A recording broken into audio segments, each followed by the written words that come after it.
I also love that you brought up Taylor Swift, actually, because you are a huge Swiftie, and I could tell because every time you use a song that isn't your own, it's Taylor Swift.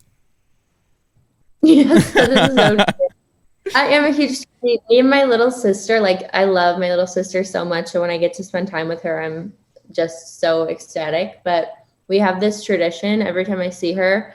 We had this car growing up that only took CDs, that we got to drive up north to the lake in the summer, and we would just absolutely our little brothers would want to kill us, but we would fill it with all the Taylor Swift CDs.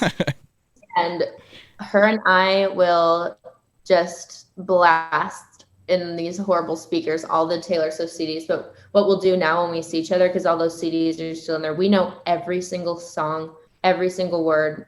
We'll take these videos and we'll make these little mashups of us singing all the words in the car and doing little dances. But it's really fun every time I'm with her to do that. But now I just know every single word to every song. I love that. You must be really great at Taylor Swift trivia. Not trivia, like not about her life as much as the songwriting. Do you have a favorite album? Is that like the worst question that I could ask you? I feel like that would drive me crazy to pick. I really like when I'm around the house, I really like Folklore.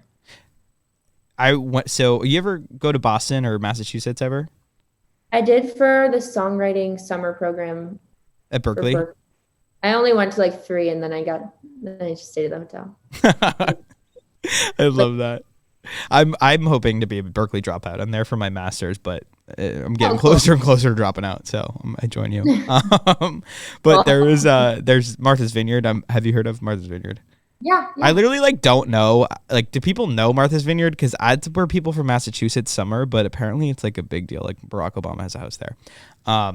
Well, yeah, I know. I've been to Martha's Vineyard a few times. Oh, no way. Okay, so I was there, and Folklore came out that day, and I had woke up, and obviously it was a surprise release. I woke up at like 4 a.m., and I just had nothing to do because I was like still hungover, so I just went for a walk, and I listened to that album, and I think it changed my life. Like, that became my favorite album of hers, just walking around Martha's Vineyard alone on a beautiful day in the morning listening to Folklore. The way you listened to it was so good. I was just stuck in my apartment in quarantine, and I was like listening to it that way. Yeah, true. As probably the rest of the world, I definitely was an outlier in that situation. Okay, August and My Tears Ricochet are my favorites.